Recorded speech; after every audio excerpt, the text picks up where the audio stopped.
Hello friends, my name is Shivam from DevOps Schools and I will help you to enable your learning process in various technologies of DevOps, artificial intelligence, machine learning, big data and many more. This is our initiative to help you by sharing multiple tutorials and videos. And if you want any specific tutorials or any particular topic, then please do comment in the below comment section and I will help you with it.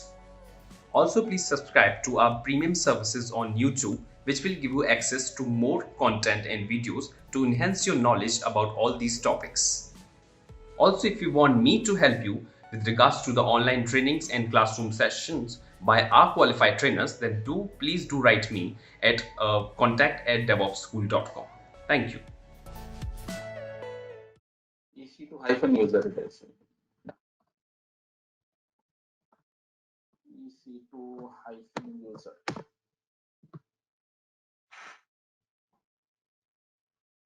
Yeah, there you see. It is now inside the VM.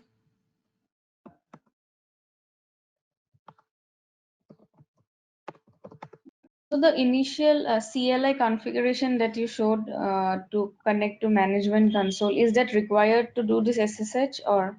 No. You don't have. Okay. This, if you see, I was inside my console. I didn't use CLI. I only used SSH. Right. SSH is a tool. It's a tool. It's a utility available in your Bash. Right. Let me exit from this. Let's wait for here for a while. I will come to this discussion. So let's look at those steps again. So AMI, you have to AMI gives you a template for what is AMI, by the way. First of all, AMI is just an image. What does it include? It includes a root template for your root volume, like operating system, application server, etc. So in my AMI, I just had a Linux image. That's it. It's Amazon Linux image. Launch permissions. It also has the launch permissions. Who will be able to launch that? It also has a block device mapping that specifies the volumes to attach. So it has only one volume to attach. So in my application, in this example, what we have seen, it was simply a plain Linux server, nothing else. Instances and AMI. So based on that AMI, you can create any amount of instances, any number of instances. So select a region, select operating system, select architecture, whether it is 32-bit or 64-bit, launch permissions, storage for your root device. This is what you have to do on instances. So EC2 instances are those instances which can be created in any VPC environment or in any subnets. We will look at the VPC and subnets in detail later in the course. So the instance lifecycle is when you launch it, it is pending. When it is pending, it will show a different color, but when it is running, it will show you a green color. This. And when you are stopping it, it goes to this stopping and then stop mode.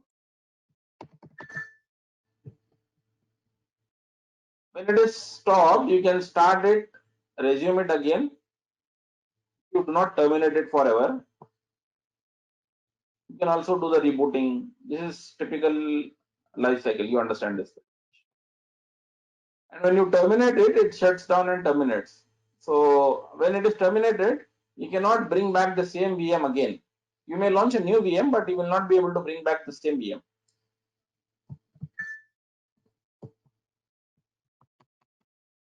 Does it make sense? Any questions so far?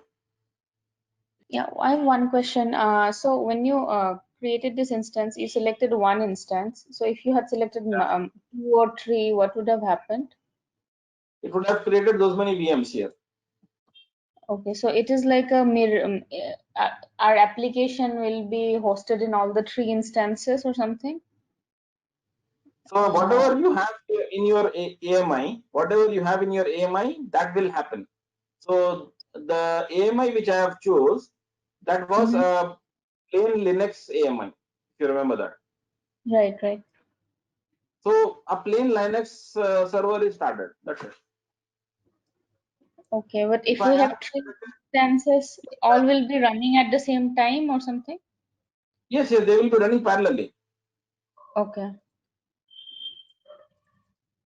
Each will have its own DNS, each will have its own IP address, everything. Okay.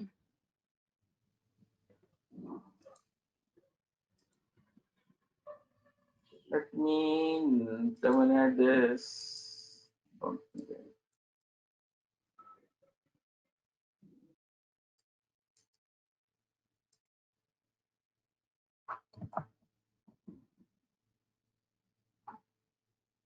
Then there is something called as instance metadata. So using this metadata, you will get information about your instance. It is data about your instance. Can be used to configure or manage running instances.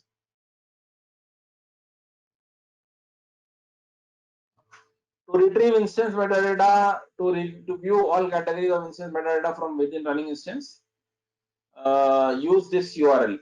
From within a running instance, if you call this, this URL, you will get the metadata information. Right? Metadata is basically information about your VM. That's it. What can you do with your instance metadata? It can be passed to the instance at launch. Okay, this is instance user data. So what is user data? User data is sort of something like startup script. When you start your VM, you provide something at the launch time. That information can be used to do some task at the VM level if you want to run that. I can show you. Let me come back here. Just terminated. Okay. Let me start a new instance for you. Launch instance. Select. Yes, I will go for the same T2 eligible. So here I will request only one instance. Go till the end. There is something called as user data here. Yeah, I wanted you to see this.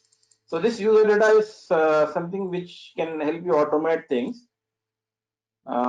In user data, you can provide some scripts which will be executed at the launch time. For instance, if you want to install HTTPD, for example, yum install, you will give some commands like this, or you will say basically I'll do a simple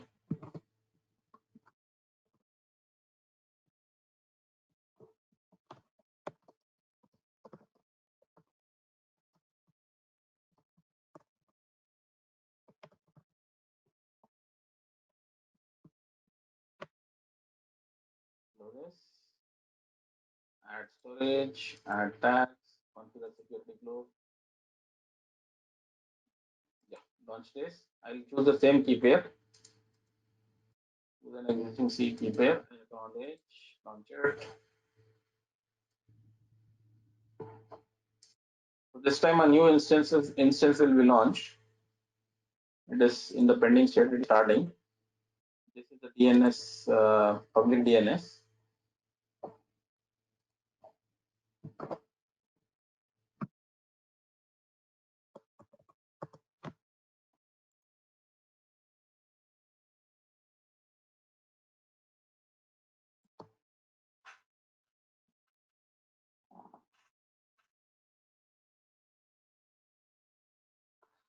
It is now running. Let me run this.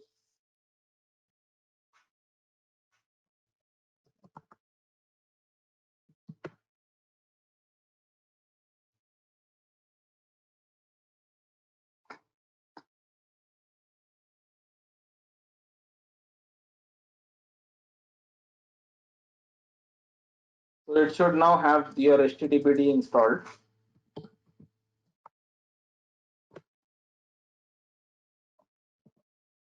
Or maybe when you provide your, you will have to update your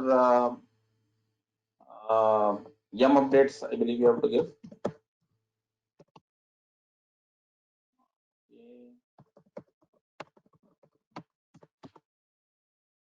Okay.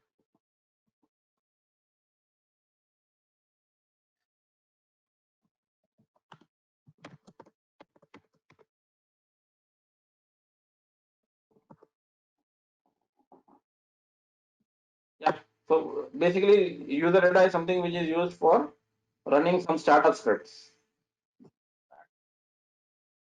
You can specify user data when launching an instance. It can be a Linux script or it can be a PowerShell script for Windows systems. User data will run only once per instance ID by default. So user data script will look something like this. Yum install HTTPD. You want to install HTTPD when you start your Linux. This is how you do it. If you have a Windows system, you will write a PowerShell script for this purpose.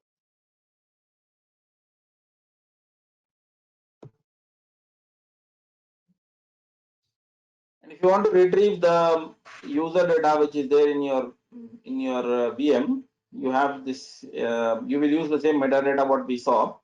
Using metadata to retrieve the user data. What was the user data you have passed for this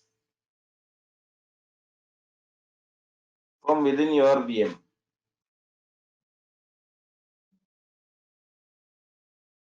Right. This commands, are we getting it later in a notes or something? This is simple curl command. There's nothing. This is the only command. Nothing other than No, that. You like will the have this. IP and all. Yeah, you will get this presentation also part of the notes. You can always Okay. refer to this, but I wanted to show you that this is only curl command what you have to understand. Yeah.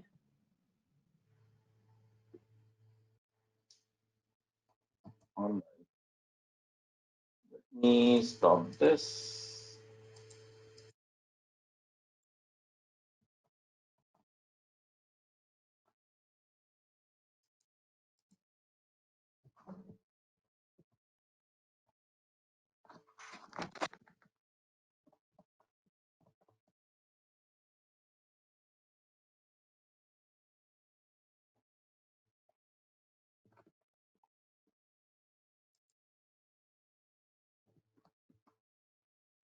What are the purchasing options on EC2? Let's have a look at that also before we move forward. So how do you purchase your, what are the pricing options? You purchase on-demand instances in general, by default, people go for this on-demand instances. You will pay by the hour, okay? Pay per hour. Then you have some reserved instances. Reserved instances, you will sort of purchase it and reserve it for yourself. And it will come with the agreement contract for 1 year to 3 years. So minimum duration what you have to purchase this for will be for an year. And when you purchase it, these instances are available for you always. You can start them any amount of times. You can basically let them stay alive forever till your the agreement is not expired. You may want to go for scheduled instances. You may purchase it at a specified recurring schedule for a 1 year term. You will say, I only need VM during maybe Good Friday or Diwali. I need these many instances. I have a schedule. Or maybe you can have it as a schedule on a regular basis that I need extra VMs on every weekend. Spot instances can be are instances which can be bid. You can bid them. You can bid which are not usable by others. They are sort of available for you to bid at a very low price. And if your bid price is matching to the price of that instance, you will get it. You can bid for spot instances. This is a very cheap option of getting instances.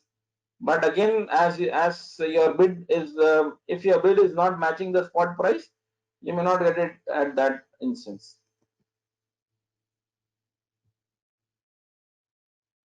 Then you have dedicated instances. Dedicated instances are also pay by hour, but they are dedicated for a single tenant hardware. You will say that I will require this VM individually. I don't want to share this system with others. You can ask for a dedicated tenant hardware, single tenant hardware, dedicated host as well. Then you have dedicated host, you pay for a physical host which is fully dedicated to your running instances. In general, most commonly used VM type is your on-demand instance, or if your organization is choosing to have some reserved instances, you will use this. In general. Then there is this AWS marketplace on which you will get different types of AMIs. We have seen few AMIs which are there in the default list.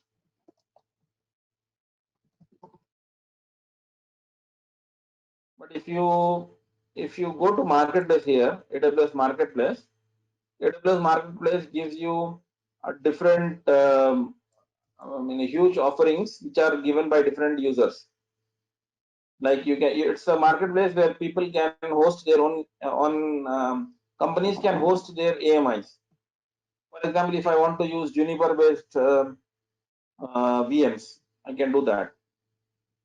OpenVPN, Splunk Enterprise, there are different things. Again, a huge things.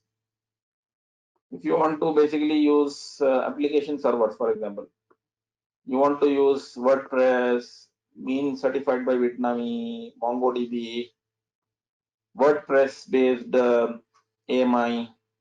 If you select this, you will launch a VM which will have WordPress installation, official WordPress installation. Okay, and the pricing is different for that because it will come from two vendors. One is AWS and one is this vendor. Two parties are involved here. So that is marketplace. It's a store to discover and purchase and deploy different IT softwares on AWS infrastructure. It has a catalog of 4,100 different software solutions, which include paid or free to try, BYOL, bring your own license, open source. Different types of offerings are available. They are pre-configured to operate on AWS. They are checked by AWS for security and interoperability. It allows you to deploy to AWS environment in minutes. If you want to deploy a WordPress server, for example, it is pre-configured, it is secured, it is checked by both the vendors, AWS as well as WordPress. So you can get started in minutes. It is flexible and it gives you a usage-based billing models. And all the billing will happen on your AWS account. You don't have to work with your WordPress vendor for the billing requirements. All the billing will happen on your AWS account only.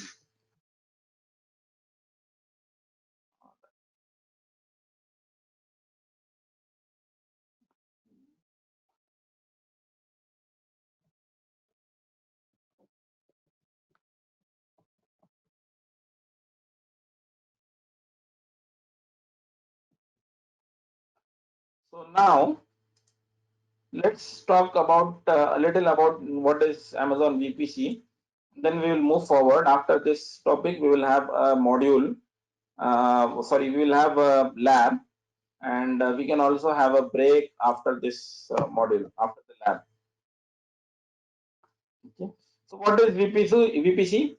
Amazon VPC is a service which allows you to create a virtual private cloud within AWS environment for yourself. It provides you a private isolated virtual network on the cloud. It gives you complete control of your virtual networking environment. So you can spin up your own cloud within Amazon with a VPC and subnets. Again, subnet is a sort of part of VPC. You can basically VPC is for you to isolate all your infrastructure. Okay, you can isolate all your infrastructure. Let's assume that you are creating maybe 20 different VMs in your entire organizational requirements. So if you create a VPC, all that 20 instances can stay within that VPC and they are isolated from the external world. So it gives you complete privacy and complete control of your VMs. And then there is you can define subnets within a range of IP addresses. So basically VPC will give you a sort of block in which you can provide those many number of resources, and those many IP addresses will be assigned to you. You can launch AWS resources into a subnet that you select. There are two types of subnets what you can choose from. Private subnet, which will be used for resources that will not be accessible over internet, and public subnet can be used for resources which will be accessed over the internet. Each subnet must reside entirely within one availability zone and cannot span zones. So within a VPC, you can create multiple subnets, and each subnet will reside within one availability zone. So this is an example of a typical VPC, how it looks like. So this is on the outer rectangle. This is your AWS infrastructure. Then VPC, this is your VPC, which is isolated from the outside AWS infrastructure. Within the VPC, you have a public subnet, you have a private subnet, and you have a VPN only subnet. Now in your public subnet, you have your web servers, your VMs. In your private subnet, you have your app servers. And in VPN only subnet, you have your database servers. And then they are connected to internet by using internet gateway. So you will have this sort of setup requirements in your real world applications, where you will be required to create your VPCs. Okay. So how do you provide security within your VPC? At the top level, you will provide security using security groups. And then you will have something called as NACL, Network Access Control List. So these NACLs allow you to restrict where your traffic is coming from and where your traffic is allowed to go. You can control your network ACLs. And then you have, lastly, you have the key pair to provide security to your VMs. Okay, so these are the three options.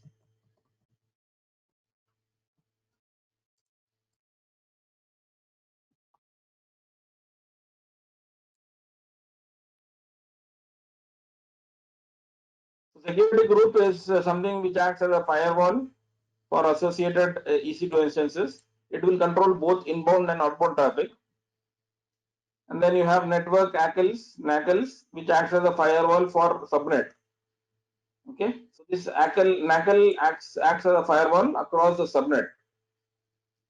Then lastly, you have key pairs, as you know that it basically allows you to provide security for your VMs.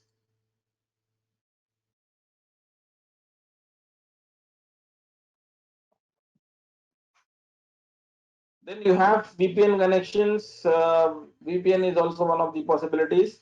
You can have a hardware VPN. You can have a direct connect, which will give you a dedicated private connection to Amazon resources from AWS environment to your on-premise. You can have VPN, Cloud Hub, software VPN. There are different availabilities, VPN connectivity options available for you. So now you will do one lab in which you will build a VPC and launch a web server. For you to get lab, okay, let me give you access to the labs now. Kindly check if you have received it. If not, I'll send it now. No, I haven't received yet. Okay.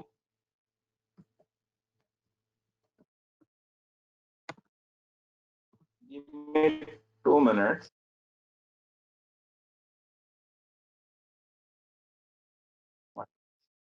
Sorry.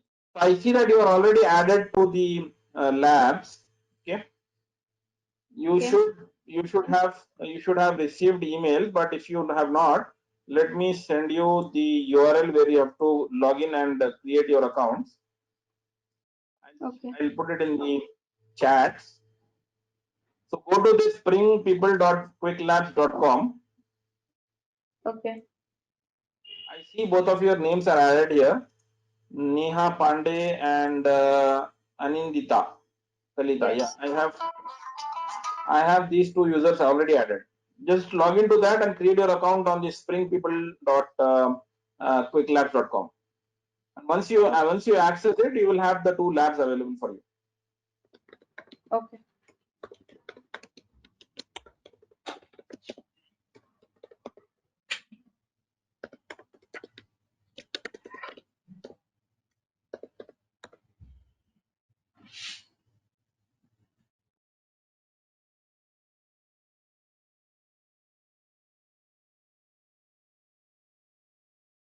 All right. Once you once you create account on springpeople.quicklabs.com, let me know. I have activated one lab already for you. Lab 1, in which you will build a web server. Just confirm that. Okay. I'm just creating the account. Yeah, okay. Take your time. We have time. Yeah, take your time. No worries.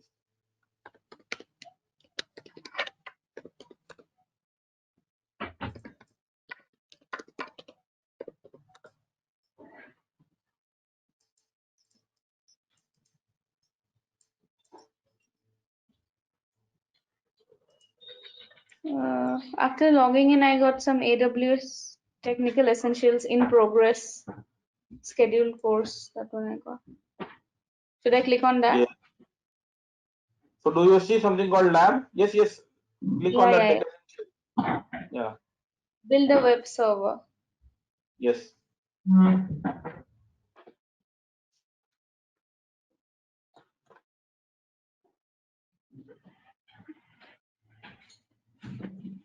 So this lab will typically require you to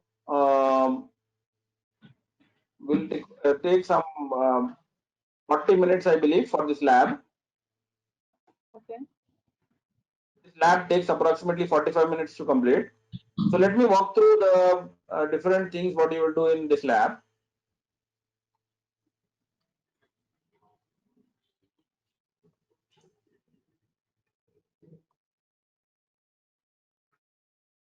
Can you see the screen here? Yeah. So in this lab one overview, you will create a VPC and you will create two subnets. One is public subnet and one is a private subnet across two availability zones. And you will create an application server, create a security group for your instance, and then launch your instance. Okay. So this is how your lab will walk through different steps. There are 8 steps that you will do.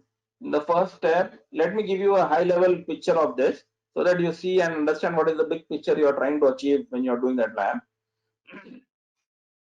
First of all, you will create a VPC with this CIDR range. After you create a VPC, you will create two subnets in availability zone A and two subnets in availability zone B. Okay.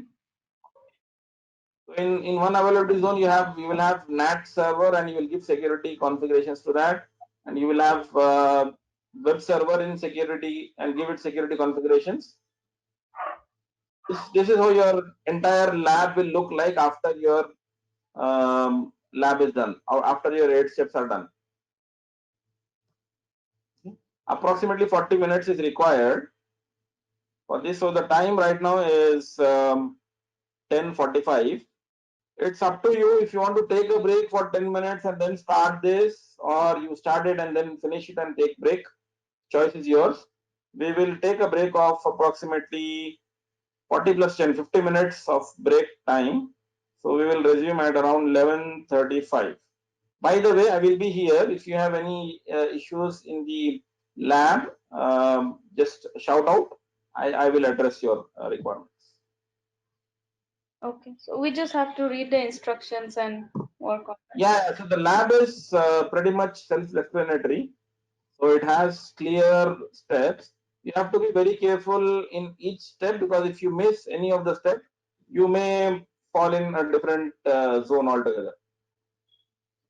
So all these are mentioned along with the inputs, what you specify, the names, what you have to give. Attention to detail is important here when you carry out this lab, so that you continue without falling in trouble. Please enroll our general membership for $399 plan to get access of all the parts. Along with that, you can access our other tutorials such as Docker, Ansible, Jenkins, Terraform, Splunk, AWS, Azure, and various other DevOps related premium tutorials with our channel membership. If you would have any issues with our channel membership, you can drop an email to us at contact@devopsschool.com, or you can also unsubscribe from channel membership anytime if you don't want to continue or did not like the video. To get our channel membership, click onto the join button, select the $399 plan and grow your skills immensely. Please be kind enough to like it, and you can comment any of your doubts and queries. We will reply to them at the earliest. Thanks for watching.